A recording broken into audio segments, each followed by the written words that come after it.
निमापड़ा निर्वाचन मंडली बायावर ग्रामर जिते ग्राम तरफ खबर पाइली ये गोटे दुखद घटना घटी गोटे हृदय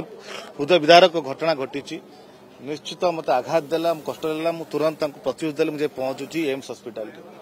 मुझे पहुंचिकी परिवार से भेटला बेले समस्त शक पड़े विश्वास करना एते भल झील सी 16 वर्षर झील से सांग घर को बही आने जाकू जो भाया बेहोश कर पोड़ी देपर कौन घटना घटी बेहोश पर से जानीपारी ना जो मैंने पोड़ी फेरिकी साहस जुटेकी बचिया प्रयास कर हॉस्पिटल पहुंची प्रथम भगवान अल्लाह के पाखे प्रार्थना करी प्रथम से सुस्थ हो जाऊ ताकू रक्षा कर दिंतु प्रभु यह मु प्रार्थना करी कारण बहुत कष्ट दौर छोट झील से किसी जानी ना आज से निजे घर को सांग पाखु जाऊँ घर को सुरक्षित फेरी पारू ना परिवार लोक समस्ते मानसिक अवस्था ठीक ना सब चिंतार पड़ी ये कौन राज्य में कौन चली कौन मैंने किए घर बाहर सुरक्षित रे ना कहया बाक्य ना कि शब्द बाहर मुहर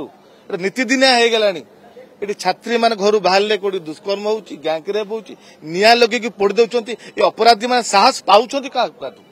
एत साहस मिलूँ से केमी माने महिला मैंने चली पारे ना छात्री मैंने घर बाहर की पाठ पढ़े जापर ना निज भविष्य गठन कर पुलिस करुच्ची कौन गृह विभाग करुच्ची कौन उपमुख्यमंत्री प्रभाती परिडा निर्वाचन मंडली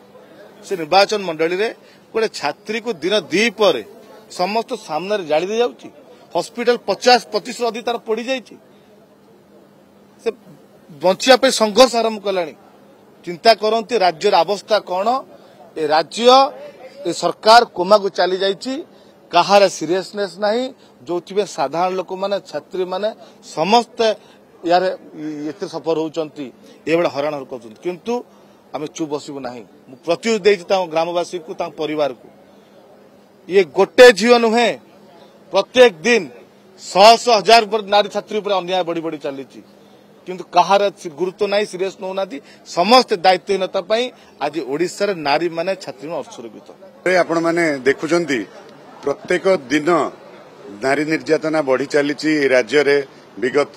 13 मास हेलाणी ये सरकार संपूर्ण विफल होती नारी को सुरक्षा देवारे छात्र छात्री को सुरक्षा देवारे आज निमापड़ा निर्वाचन मंडली निमापड़ा ब्लॉक अंतर्गत गोपीनाथपुर ग्राम पंचायत गोटे नाबालिका भावंतु ता उपरे दुर्बृत्त माने आसिकी ता देहरे निया लगेई कौन पाई करिसंती से घटना तो सेटा सरकार स्पष्टीकरण रखिबे किंतु गोटे नाबालिका तार 50% ऊर्ध जली जाइछि एठी एबे आमे बिजु जनता दल तरफरु आमे आसीचु एम प्रतिनिधि मंडल मध्ये आसुचंती एठी क्रिटिकल परिस्थिति अछि तार प्राइमरी ट्रीटमेंट चलीछि मु खाली कहि रखिया को चाहे जे आउ केते घटना घटिले सरकार चेतिबो आपण देखंतु जो सरकार बदलला परठू गोटे मानसिकता जो क्रिमिनाल मानसिकता ए राज्य में बढ़ी चली कोटी ना कोटी आईन श्रृंखला विपर्जय हेलाणी तो सरकार एप्रति ध्यान देवा दरकार आउ एटा को आमे दृढ़ निंदा करूचु कहीं एटा होची आम राज्य उपमुख्यमंत्री निजस्व निर्वाचन मंडली से मध्य महिला शिशु विकास मंत्री अच्छा तो निज डिपार्टमेंट को से आज चलेबारे विफल होती।